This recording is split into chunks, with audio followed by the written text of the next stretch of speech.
My name is Lyss. I am the Lyss from Everything But the Book with Sarah and Lyss.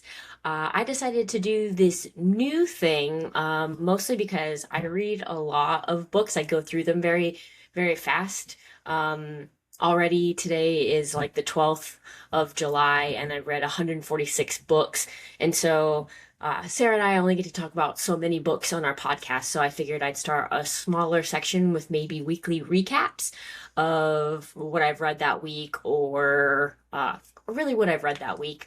I'm probably going to go back and do month to month just until I hit like finish June, and then end of July we'll start off the series.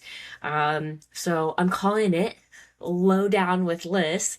Uh, Hopefully that was a graphic. Who's to say? All of this is new. I'm figuring it out. I'm editing. I'm learning how to edit. I'm learning how to structure this. So please let me know what you think. Um, all right. So we'll go ahead and start with July. So how I've been keeping track of all my books this year is this lovely reading journal. As you can see, I'm very obviously obsessed with K-pop. Hence, we are recording in my K-pop corner. Try not to look too closely, I guess. I'm pretty sure I have ADHD and this is just one of my hyperfixations for now. Okay, so what I really like about this planner is that not only do I have all the months and able to write down what I'm reading every single month, but it also gives me spots for, I guess, different ways to categorize. So this has a lot of tabs. I was definitely one of those kids in school who got really excited over school supplies and other things like that. So I love a good planner. But the tabs that I normally use are my reading log, and so this just gives me a spot to write down every book I've read from 1 to N, really.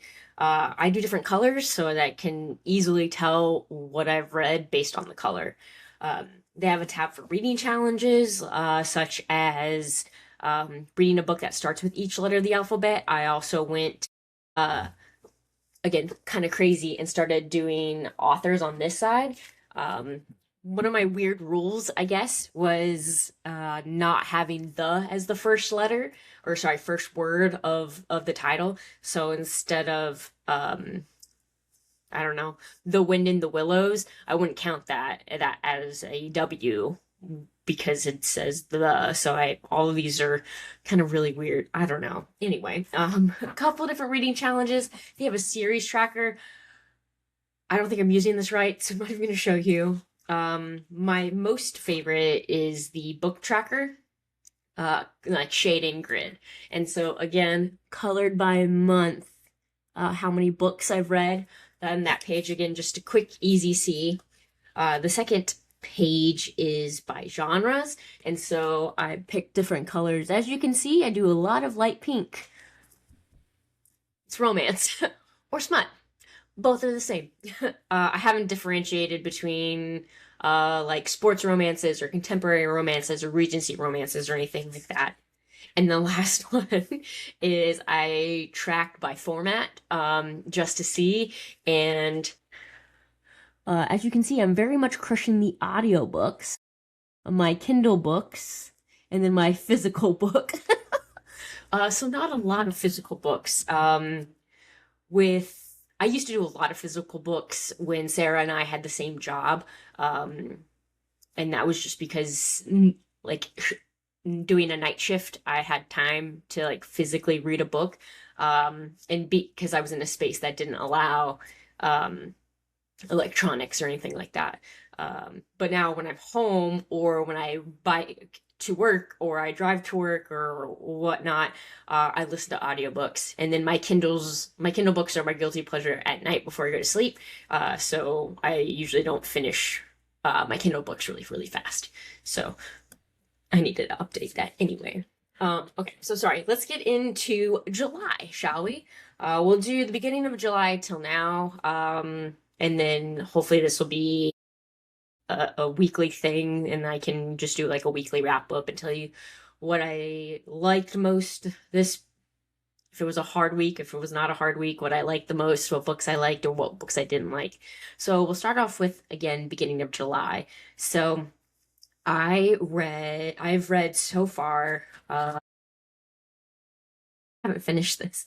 I've read about seven seven books this month so far. The first one was Bromantasy by Marie Roche. It was a romance book. And this was kind of taking on, sorry, hopefully Bromantasy pops up here. Oh, the cover anyway.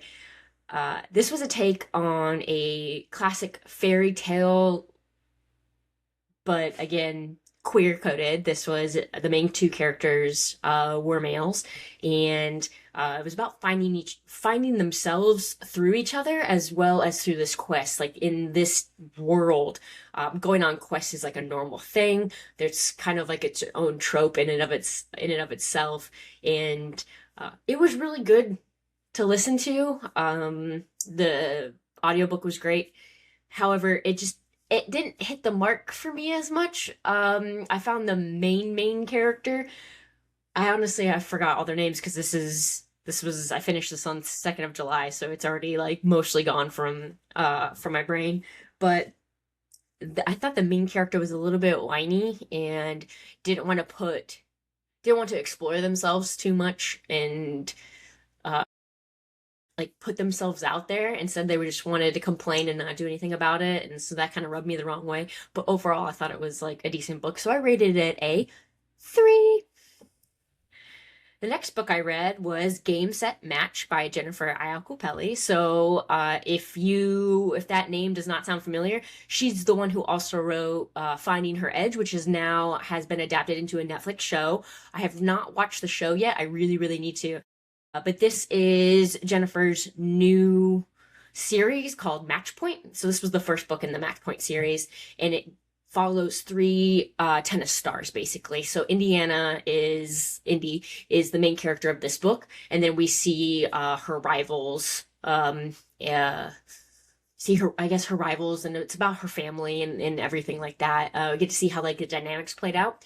It was very much like a Wimbledon, the movie with Kirsten Dunst and Paul Bettany. It felt very much like that, but more modern, like a very new, this day and age take on Wimbledon. And I thought it was really, really good. I rated it a 4, and I have her second book, Wild Card, which I will be reading hopefully soon. That will be another physical book, so it might take me a little bit longer. But we have some really cool things with Jennifer coming up. Check out EBTB, or just watch it or listen to it. Third book I finished was The Flirting Game by Lauren Blakely. This was a hockey romance, and I thought it was really, really good. I rated this a 4 as well. Oh, I rated Game Set Match as a 4. I don't know if I said that. But The Flirting Game with Lauren Blakely, I came in, unfortunately, this was like book number 6. I didn't realize it. It was just a free book on Audible. So I love me a free book on Audible. Free romance book on Audible. That's a lie. I love any book on Audible. Not sponsored. They're never going to sponsor me. Unless. But I thought this was a fun book. This was, again, all about hockey and finding the one, really. All the details are blanking for me right now, which is wild because I really, really like this book. So we'll come back to that if I remember anything. The fourth book I read was Nothing to Envy by Barbara Demick. So this was a nonfiction book. I rated this a 5 stars. Where 5 stars? I do this so like when I hopefully try to edit, something will pop up here. Sorry. But Nothing to Envy is about you're really following these 5 North Koreans and how their life has progressed from North Korea, and how they've defected, and talking about how North Korea's propaganda like had really like brainwashed these people. We had people who were in the government, people who were athletes and things like that, and how they maneuvered through their world, and until they were able to escape North Korea, and how they again, how they defected in South Korea, how they adjusted to life in South Korea, and talking about the different lies and propaganda. And it was just a new eye-opening experience. So that was a really, really good book. Uh, the fifth book was Bridge of Spies, a true story of the Cold War by Giles Whittle. This was about the exchange between the United States, again, another nonfiction book, the exchange between the United States and the Soviet Union, the USSR. We traded, well, they had Gary Powers, the U-2 plane pilot that was shot down over the USSR, and we had some people as well. Can't remember their names. Again, not really good with history. I have to read it a couple times to make it stick. But they had Gary Powers, and we had some Soviets. And so we needed to exchange them. And again, Bridge of Spies, there was this bridge that they infamously did the trade-off between. And so it was going over like Gary Powers and how he got to where he was, how he started off as like a pilot and a test pilot and things like that. And then all of a sudden they were like, do you want to do this super secret scroll stuff? And he was like, I guess, maybe. And they're like, okay, sick. Go to this hotel room and just wait. Excuse me? They even talked about how they're like, yeah, we're making it mysterious. And that just cracks me up. Okay. I rated that 4 stars. It was compellingly told, but it didn't like wow me like the Nothing to Envy book did. The 6th book I read was A Hymn to Life, Shame Has to Change Sides by Giselle Pelquois. I think that's how you say it. It's French. This was the woman that unfortunately had found out that her husband had been secretly drugging her and inviting other people to come over and violate her. So definite trigger warning for sexual assault, sexual harassment, domestic violence. But it was really just her telling her story and how it came to light. Because at first she didn't want to be known. She kept it kind of quiet, and then she later was like, "No, I have to step up and into the light, because the shame has to change sides. It cannot all rest on me. This is not a me thing. He did this to me," and how it kind of impacted her family, and because they had a couple sons and daughters, so it was just like, how does this affect the children? And again, telling her side. I rated that 5 stars. It is very heartbreaking. It is devastating. I would not read it if you're not sensitive. Sensitive is not the right word, but if you don't want to hear the incredible trauma of what happened to her, and just makes me mad, right? Like, people, he didn't get away with it, which was great, and a lot of her perpetrators were also put in jail, but to still feel that and feel the violation, and to have the legal system, you can't really win. So that's not the best.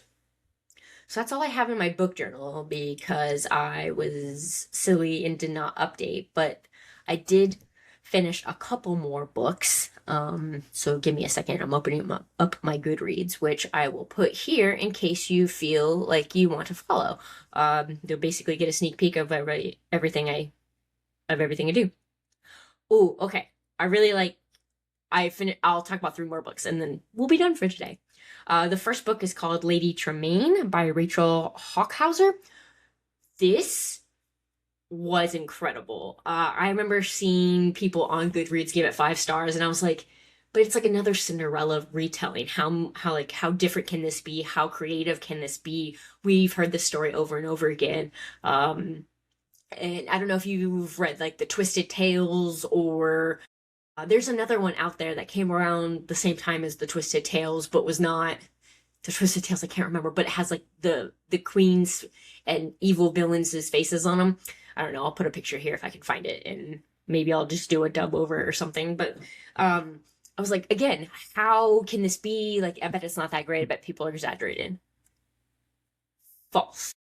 This book was really good. Of course, it is a retelling, but it completely blows the story out of the water. This is not Cinderella like you and I know it, either from the Disney version or any other type of version. This is very much, it's much darker, and not darker like an Into the Woods type dark. It's almost like, it's almost like dark academia, but like you're not in an academic setting, you're not in a school. But again, the way that it's written was so good. We get to uh instead of Ella, it's Ellen. Ellen meeting the prince, and that's about like 60% of like you're at 60% of the way through the book. And I was like, where the fuck is the story gonna go? And then it just went, and it was a wild ride. It was good, it was heartbreaking, it was everything that you would want, to be honest. I ended up rating that 5 stars as well. A book that I did not particularly enjoy. It's called The Roaring Ridleys by K.M. Cawley. So this book was about, think Umbrella Academy mixed with The Great Gatsby. It's about like this wealthy couple who ends up adopting 7 children, and at a party of theirs, a journalist ends up dead, and it's like, well, who could have? It's like a whodunit in a way, mystery thriller. It just didn't hit the mark. It had a really, really, really good premise. I really like. I think this was a Amazon first reads. If you didn't know, if you are an Amazon Plus, or sorry, an Amazon Prime subscriber, uh, you can get a free Kindle book every month. And so I think this was one of those for me, and I just hadn't got to it yet. But it was just it just lacked. It had a lot of time jumps, but they weren't clearly delineated. When you think from based on like the prologue that when the Ridleys adopt 7 children, you think you're going to get, well, the murder happens. You think you're going to get the 7 perspectives all throughout the book, because that's kind of how it starts. It is Amelia, it is Adusa, it is Kavita. But then you realize that it's only just the 3 girls in of the children. We don't get any male perspective. Everything that we learn about Way, Omar, Diego is all and Heinrich is all through their sister's eyes. So we don't really get to understand them or feel like we're connected to them. But at the same time, there are pieces within the women's perspectives that it switches over to the male's perspective. It's just really confusing. And again, the story is told much of like they have a couple flashbacks, and it is not very clearly. I guess you're supposed to be like, oh, I'm in this moment now. That reminds me of this other moment, and it was just poorly executed, which was really, really sad, because the book had such good premise, but I definitely got lost a lot of the time. I had to constantly reread paragraphs or reread pages because I thought I missed something. So I flipped to the next page and be like, did I double tap my Kindle? What's going on here? So I rated this a 2. This was so far the lowest rated book of the month.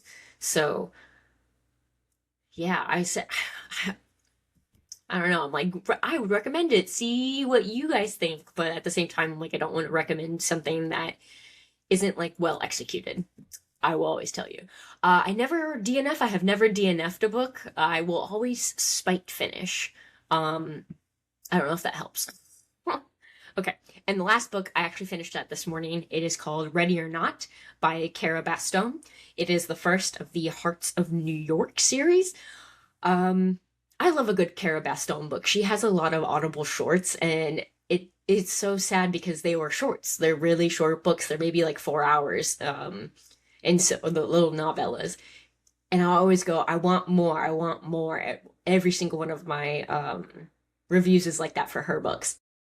This one is longer. I think this one was 11 hours. But still, this was about Evie, who finds out that a one night stand has ended up getting her pregnant. That's how we first meet her. She's like, oh God, well, what do I do? She has a best friend who is actively trying for a baby, but has not come to fruition yet. And so she's dealing with the relationship dynamics of that and how to tell her best friend that she's pregnant without like hurting the best friend's feelings. So I really like how realistic that is of like just dealing with people and different types of emotions. It sucks, but like that's life, like you have people in your life like that, and how maybe you can't tell them everything because you're really concerned about their feelings. And so that was a good navigation. I also really liked that there was the dad, the father of the baby, and how we brought him into the picture and his relationship dynamic, because she had gotten, like, they had their one night stand and months go by, well, weeks go by. I think it's like 6 to 8 weeks go by, and that's when she finds out she's pregnant. And so the father of the baby is like seeing somebody else. Like, I mean, like you would, like if it was a one night stand, you're not expecting a relationship, and like he finds his new girlfriend. And so how does the new girlfriend react to her boyfriend, who's now going to be a father, and like all this stuff. So again, we're talking about relationships and feelings of real people, fictional but real. And then enter childhood friends. And so if you've listened to EBTV, you know that I really don't like friends to lovers. I think that's dumb. But I don't particularly like it. I much rather enjoy like the enemies to lovers, or literally anything else. But friends to lovers, when done right, is good. This one was done good. I like this one, mainly because we see that throughout like their time together, they're like from their childhood on. She has just misread the signs, but like he is consistent. Isn't just changed magically overnight, from his perspective. So I like that he falls first, and again, just the relationship dynamics. But one thing I really liked about this book was that like usually when I see pregnancy tropes like this portrayed, it's usually like we're really quick to be like, oh, the childhood best friend, that is the good guy, the baby daddy's a bad guy. And this book does not make either one of them a good guy or a bad guy. Actually, it makes both of them good. Spoiler. But I thought that was really, really nice, and going against the grain, and not like we don't have to have a bad guy in our lives like that. I don't know. It just made me happy. I ended up giving that, I ended up giving that a 3. It didn't wow me. Um, yeah, it was very middle of the road. But yeah, I think I might continue that series. I'll finish with what I'm currently listening to is a Clockwork Prince, the second of the Infernal Devices. So again, Sarah had, um, I've been a big fan of the Infernal Devices, and the dark artifices, the mortal instruments, all of Cassandra Clare's stuff. And I finally somehow Sarah started to read it, and it inspired me to do a reread. So I already read A Clockwork Princess or Clockwork Angel, and now I'm on to the second book, The Clockwork Prince. I literally just started it today, so we'll probably end up talking about it next week. I think that's everything. Yeah. Okay. So hopefully you enjoyed the first Lowdown with Lyss. Let me know below. I guess I have to do the applicable up Jesus. I guess I have to do the thing where I say like and subscribe. But I did it at the end of the video this time, so they could just totally just end it right now. It's totally fine. You can follow us on Instagram. We do have a website. We're no longer on Facebook. I think Facebook still has us on there, but we're no longer on Facebook. We definitely don't do Twitter. Even when we had a Twitter, we didn't do it, so no X. Just Instagram. And now YouTube. Yay! Give us a follow. Listen to our normal EBTB podcasts. Anywhere you get your podcasts, it's on Spotify, Apple Music, any platform. We have it there. Hopefully I'll see you next time. Okay. Bye.